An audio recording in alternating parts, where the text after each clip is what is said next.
দর্শক, জমে উঠেছে ত্রয়োদশ জাতীয় সংসদ নির্বাচন। আলোচনা ঝড় উঠেছে চায়ের কাপে। সেই তর্ক বিতর্ক, আলোচনা সমালোচনা তুলে আনতেই আমাদের এবারের আয়োজন হ্যাপি কাউ প্রেজেন্টস চায়ের আড্ডায় নির্বাচন।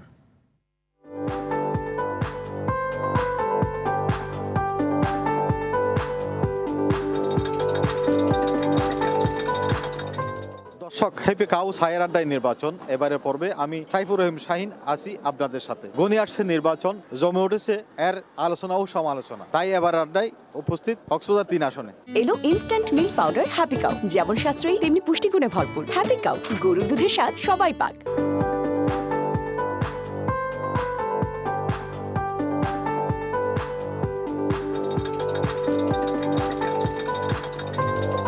এটা আমার দৃষ্টিতে শুধু বাংলাদেশের মানুষ নয়, সারা বিশ্ববাসী তাকিয়ে আছে বাংলাদেশের আগামী 12ই ফেব্রুয়ারির নির্বাচনের দিকে।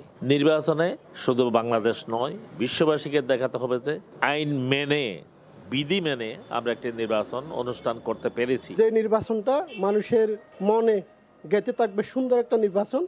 আমরা চাই সবাই যেন সুন্দর একটা সরকার বেছে নেয়, যারা ভালো সুস্থ দেশ করতে পারবে, উন্নয়ন করতে পারবে দেশের জন্য, ওই ধরনের আমরা প্রার্থী চাই। গত 17 বছর আমি প্রতিটি অঞ্চলে গ্রামে গঞ্জে গিয়েছি। তরুণ ভোটারদের উৎসাহ, উদ্দীপনা, আগ্রহ খুব বেশি। আমরা চাচ্ছি যে তরুণ ভোটাররা যাতে ভোট দেয়, এইবার ভোটটা স্বচ্ছ ও নিরপেক্ষ হবে। গ্রহণযোগ্য নির্বাচন যদি হতে গেলে 1 নম্বরের নির্বাচন কমিশনারকে অ্যাক্টিভ থাকতে হবে।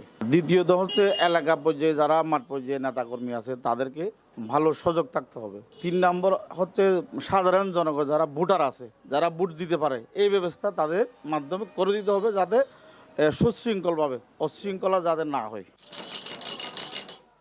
দর্শক, হ্যাপি কাউ চায়ের আড্ডায় নির্বাচন আজ এ পর্যন্তই। সুস্থ থাকুন, ভালো থাকুন। নির্বাচনের সকল বার্তা পেতে আর টিভির সাথেই থাকুন।